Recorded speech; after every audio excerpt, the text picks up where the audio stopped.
Deus, filho. Todos nós devemos ser gratos ao Senhor.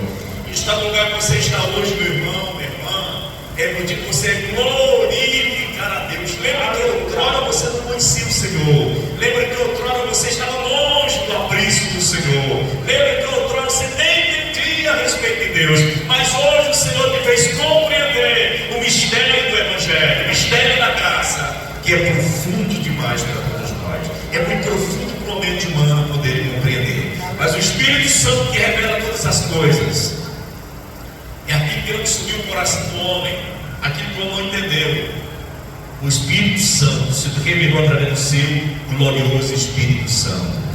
Então, meus irmãos, eu sempre digo, e eu digo para incentivo de todos nós, celebraremos ou celebremos o melhor culto da nossa vida sempre que viemos à igreja. No dia que você estiver zangado, que não queira cultuar, fique em casa, não venha para cá não. Se você estiver zangado, aliás, se estiver zangado, eu só vou porque eu vou mesmo, não fique lá mesmo. Não. Tem que você vir para a igreja e assim, eu vou para adorar a Deus, eu vou para cultuar o Senhor, eu vou para cultuar a Deus. Tá? Cultuar. É verdade que é bem verdade que tem alguns que às vezes vêm para cultuar a Deus. E tem vezes que até tumultua, tá? Até tumultua, me perdoa. Mas se você estiver disposto, você serve com Deus, tá? Mas perdão, tem que você venha mesmo para adorar a Bíblia, tem que você venha mesmo para assistir. Assistir não. Quem assiste tudo são os visitantes. Quem assiste tudo é participante. O crente vem para celebrar tudo. Se ele não celebra, o amor de Deus não está dentro do coração dele.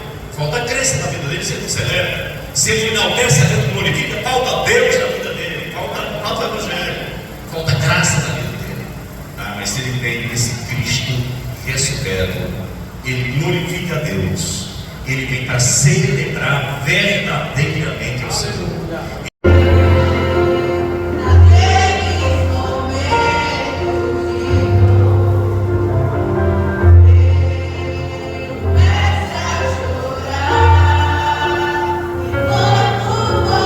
Você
sois a geração eleita, o sacerdócio real, a nação santa, o povo adquirido, para que anuncieis as virtudes daquele que vos chamou das trevas para a sua maravilhosa luz. Vós que em outro tempo não erais povo, mas agora sois povo de Deus, que não tinhais alcançado misericórdia, mas agora alcançastes misericórdia. A misericórdia de Deus, ela nos alcançou. Nós não éramos chamados de povo, nós não tínhamos uma identidade, mas hoje nós temos uma identidade. E quando as pessoas olham para nós, elas nos identificam como cristãos, como gospel, seja lá com o nome que elas queiram dar para nós, mas só não é mais de mundo. Então o mundo ele já não se apega mais a nós, porque nós não participamos das mesmas orgias, dos mesmos cultos que é prestado como Baal e dentre outros. Aí que eles querem trocar o nome de protestante, seja o nome de crente, qualquer nome que ele queira nos atribuir, mas o nome do mundo não aprega mais nas nossas vidas, porque agora nós somos resgatados das trevas, nós saímos de um lugar que não nos pertencia, mas estávamos lá, e nós somos achados por Deus. O apóstolo Pedro, ele escreve isso, a sua carta universal, avisando para os irmãos, dizendo: olha, vocês são uma geração eleita, vocês foram eleitos de Deus. Para você entender a eleição da igreja, você olha para Israel. Quando você olha para Israel, você entende a eleição da igreja, porque dentre muitas nações, Deus escolheu Israel para fazer através de Israel grande o seu nome na terra. Então, através da nação de Israel, Deus fez milagres, prodígios e maravilhas, e mostrou ao mundo que Ele é um Deus diferenciado. Ele é um Deus que vê, é um Deus que ouve, é um Deus que trabalha a favor daqueles que o amam, daqueles que o temem, daqueles que os buscam, daqueles que o amam e que buscam a sua presença. Então Ele quis mostrar através de Israel ao mundo que Ele é um Deus poderoso, Criador dos céus e da terra, e Ele escolheu aquela nação com uma propriedade peculiar, assim como Ele escolheu nós que estamos aqui reunidos. É uma igreja física, mas ao mesmo tempo invisível, porque nós fazemos parte da Igreja Universal de Deus, que está selada para o dia da redenção, porque fomos comprados por o sangue de Jesus. E Ele diz: todas as vezes que fizerdes isso, fazer em memória de mim, porque muitos morreram e caíram no esquecimento. Mas lembrar da morte de Cristo é lembrar da nossa fraqueza, é lembrar da nossa fragilidade. Lembrar da morte de Cristo é lembrar das nossas misérias. Lembrar da morte de Cristo é saber que não alcançamos os céus por mérito próprio, mas o sangue do Senhor Jesus Cristo, que emanou ali na cruz do Calvário, que sofreu, foi humilhado, e estando ali naquela cruz, louvado seja o nome do Senhor, que essa palavra ainda lhe causa remorso, impacto, desejo, lhe considere como uma mente sã, viva, de que o sacrifício de Cristo não foi algo em vão, nem corriqueiro e normal, mas foi a causa da nossa eterna salvação. Isso deve permear os nossos corações todos os dias, independentemente das circunstâncias que nos encontramos ou vivenciamos, mas que nós somos dependentes de Deus. Então Pedro fala, escreve, dizendo: vocês são a geração eleita, vocês agora foram o sacerdócio real, vocês agora é quem vai oferecer um culto de adoração a Deus. Você tem a responsabilidade de se apresentar a Deus com o corpo, com a mente, com o coração voltado para Ele. Você tem a responsabilidade de se apresentar diante de Deus com um culto racional e conhecendo que Ele é Deus e Ele está acima de todos os deuses. Aleluia. Foi isso que Elias transmitiu para os que estavam cocheando entre dois pensamentos, estavam sendo levados pelo mundo. Todas as vezes que Israel estava cocheando entre dois pensamentos, Deus não deixa o homem duvidar ou com dúvidas, mas Ele levantou Elias, preparou um altar, jogou água sobre aquele reino, molhou-se no holocausto, o que tornou-se impossível para aqueles homens, o que tornou-se impossível para os deuses deles. Deus desceu o fogo do céu e consumiu aquele holocausto. E consumindo aquele holocausto, Ele disse para aquele povo: olha, existe o Deus dos céus, que escolheu a Israel, que escolheu você como a geração eleita, como sacerdócio real, Como eu digo, escolheu você por uma geração eleita. Isso não é algo que nos traz um mimado, algo que vem nos distanciar e tirarmos de uma responsabilidade, mas é dizer que nós somos escolhidos por um Deus que é santo. Isso torna-se uma responsabilidade muito grande no nosso viver. O sacerdócio real, você é uma nação santa agora. Ou seja, você é santificado, você agora é separado. Nós somos separados. Nós trabalhamos, nós recebemos salários, nós temos responsabilidades no cotidiano, mas nós somos separados, nós somos santos. A graça de Deus nos alcançou, o seu sangue nos purificou, e tendo nos alcançado, nos tornou pessoas santas. Nós somos santos por causa do posicionamento que há sobre nós, sobre Cristo, sobre as nossas vidas. E Cristo nos olha lá em cima e vê sobre nós o sacrifício do seu Filho, e isso é agradável a Ele. Ainda que o mundo nos vê como algo impugnante, como algo que nós somos dignos, ou como algo que nós praticamos as injustiças, mas quando Deus olha para as nossas vidas, sabe que nós reconhecemos a Jesus como Salvador, aquele que nos tomou pela mão direita, nos conduziu à sua presença, aceitamos o seu chamado, porque ninguém está obrigado aqui nesta noite, mas aceitamos o convite de Cristo para nos tornarmos adoradores e diante do mundo apresentarmos um culto racional, que aparentemente não parece nada, mas para a sua glória. Ele recebe a adoração, o louvor e o nosso sacrifício como um cheiro agradável às suas narinas. E ele vê tudo isso como sacrifício do seu Filho. Isaías disse que ele viu e ficou satisfeito. Então o sacrifício de Cristo não foi em vão. Aleluia. Então nós somos um povo santo, ainda que nós lutamos para não viver uma santidade diante de um mundo permissivo, mas Deus nos exige, nos faz essa exigência para que diferenciamos o santo do profano. Ele disse: eu sou santo e serei santo em toda a vossa maneira de viver. É reconhecer Deus sobre as nossas vidas. Ser santos é reconhecer Deus sobre a nossa vida. Não é um ser sem falha, não é um ser igualitário, não é um ser que não tem uma falha, não é um ser que deve diferenciar de bem das demais sociedades, mas é um Deus que, apesar das suas falhas, ele reconhece que Deus está na sua vida e que o Espírito Santo faz com que ele, ou que nós nos dobramos perante a glória de Deus e dizemos: nós somos falhos, mas a glória de Deus está sobre a nossa vida, e o poder das trevas não nos domina mais.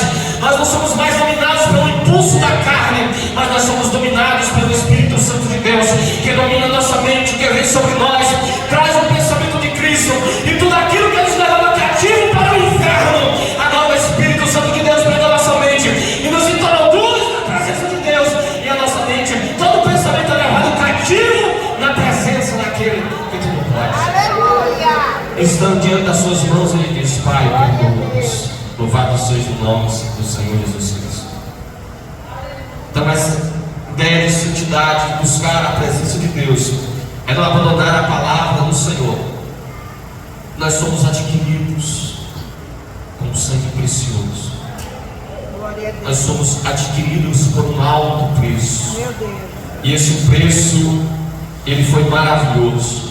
Foi um preço de cruz, para que anuncieis as virtudes daquele que nos tirou das trevas.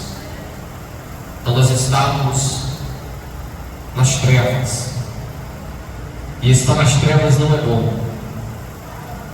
Talvez você não valorize tanto essa energia que você está iluminando essa noite, mas se faltar energia, você vai sentir a ausência da luz. Meu Deus. E na ausência da luz, as trevas tomam conta. E as trevas, ela causam pavor. As trevas causam medo, espanto. Ninguém quer viver nas trevas, um sem juízo.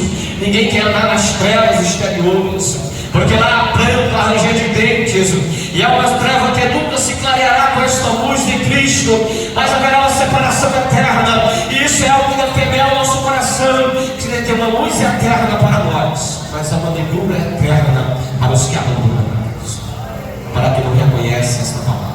Deus em Cristo nos abençoe e nos guarde na sua presença em nome de Jesus.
Nisto, porém, que vou dizer-vos, não vos louvo, porque vos ajudais não para melhor, senão para pior. Porque, antes de tudo, ouço que, quando vos ajudais na igreja, há entre vós dissensões e, em parte, creio. E até importa que haja entre vós heresias, para que os que são sinceros se manifestem entre vós. De sorte que, quando vos ajudais no lugar, não é para comer a ceia do Senhor, porque comendo, cada um toma antecipadamente a sua própria ceia, e assim um tem fome e o outro embriaga-se. Não tendes porventura casas para comer, para beber, ou desprezais a igreja de Deus, e envergonhais os que nada têm? Porque quero vos dizer, que vos direi, louvai-vos dele, nisto não dou. Porque eu recebi do Senhor o que também vos ensinei, que o Senhor Jesus, na noite em que foi traído, tomou o pão, e tendo dado graça, partiu e disse: tomai e comeis de meu corpo, que é partido por vós, fazeis de memória de mim. Semelhantemente também, depois de cear, tomou o cálice, dizendo: este cálice é o novo testamento do meu sangue, fazei isto todas as vezes que bebedes em memória de mim. Porque todas as vezes que comedes este pão, bebedes este cálice, anunciais a morte do Senhor até que venha. Portanto, qualquer que comer este pão ou beber o cálice do Senhor indevidamente será culpado do corpo e do sangue do Senhor. Examine-se, pois, o homem a si mesmo, e assim coma deste pão e beba deste cálice, porque o que come e bebe indignamente, come e bebe para a sua própria condenação, não tem servido o corpo do Senhor. Por causa disso, entre vós muitos fracos e doentes e muitos que dormem, porque se nós julgássemos a nós mesmos, não seríamos julgados, mas quando somos julgados, somos repreendidos pelo Senhor para não sermos condenados pelo mundo. Portanto, meus irmãos, quando vos ajuntais para comer, esperai uns pelos outros. Até o versículo número 13, nós temos lido, mas observe o versículo 17. Nós não podemos ajuntar para pior e sim para melhor. O que estava acontecendo em Corinto é que na reunião, na ceia, que eles se ajuntavam, se reuniam, estavam reunindo e a situação estava precária entre eles, de sorte que ajudavam para pior. A situação ia piorando em vez de melhorando. Bom, então, esse é o primeiro ponto. Devemos nos reunirmos no culto de ceia, em que a ceia seja para a edificação da nossa vida e não descer a Cristo, porque a ceia, ela fala de resgate, a ceia fala de morte que trouxe-nos vida. Nós somos vivos através da morte de Jesus. Então, meus irmãos, que o Senhor abençoe cada um, que a gente tomemos todos os cuidados que são necessários no tocante a ceia do Senhor. É algo santo, é algo que representa o corpo de Jesus, tá? E para não fazermos indignamente, não vamos descer aqui, mas indignamente a gente precisa ter os cuidados que são necessários para a ceia do Senhor, porque representa o corpo de Cristo. Também fala da morte dele. Além de mais, ela aponta, além de falar de comunhão, esperarmos pelos outros, é inserir todo mundo, tá? É inserir, não é olhar para o próximo. Além do mais, ela aponta também para o futuro, ela aponta para o arrebatamento da igreja.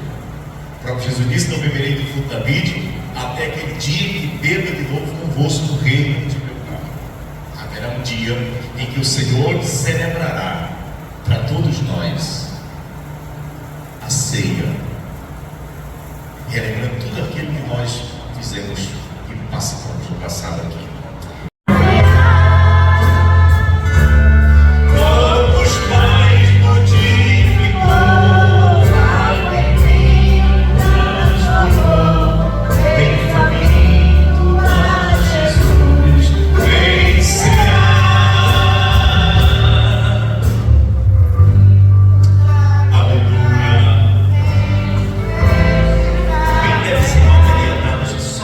Somos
sangue de Jesus, continue nos abençoando, meu Pai, para que possamos continuar com este propósito que será vindo, aguardando a tua vinda gloriosa a qualquer momento, Jesus, que possamos estar mais perto do Senhor Jesus, servindo ao Senhor com toda a nossa dedicação. Tudo nós te pedimos em nome de Jesus e te agradecemos. Amém.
Deixai vir os pequeninos a mim, não os impeçais, porque dos tais é o reino de Deus.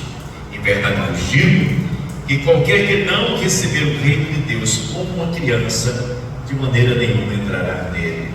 Tomando-a nos braços, encontro-lhes as mãos, os abençoou. Uma coisa bem interessante aqui, parece que os discípulos estavam em sintonia com os ensinamentos de Jesus, né? Porque de repente trouxeram. Outra coisa bem interessante no texto aqui é que as mães só pediram que ele tocasse, e ele fez muito mais do que só tocar. Ele pegou nos braços e pondo-lhe as mãos, o abençoou. Trago ainda outro texto que é Provérbios capítulo 22, versículo 6. Ensina, e aí é o que vale para você dessa marra aí, Fábio, para ensinar o Valentim. O Valentim, pois aí, bom, ensinar o Valentim no caminho que deve andar, e até quando envelhecer, não se esquecerá dele. E lembrando o Salmo 127,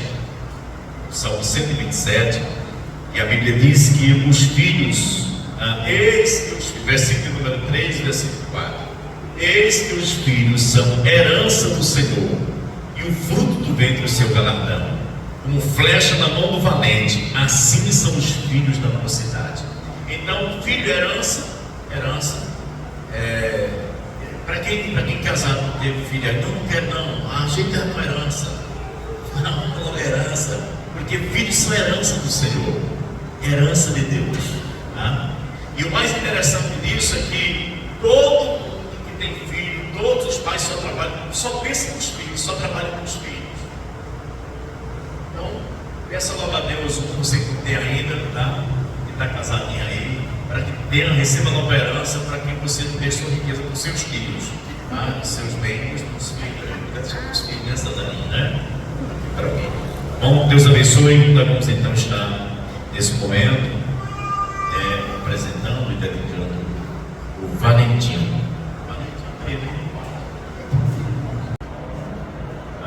Vamos estender as mãos para cá, em nome de Jesus.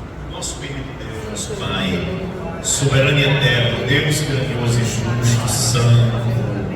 Teu nome é glorificado, Senhor, nesse momento em que esta família está no altar, Pai, trazendo aqui o Valentim, para ser dedicado ao Senhor. Nós o apresentamos a Ti nesta noite, suplicando a Tua graça divina, Pai.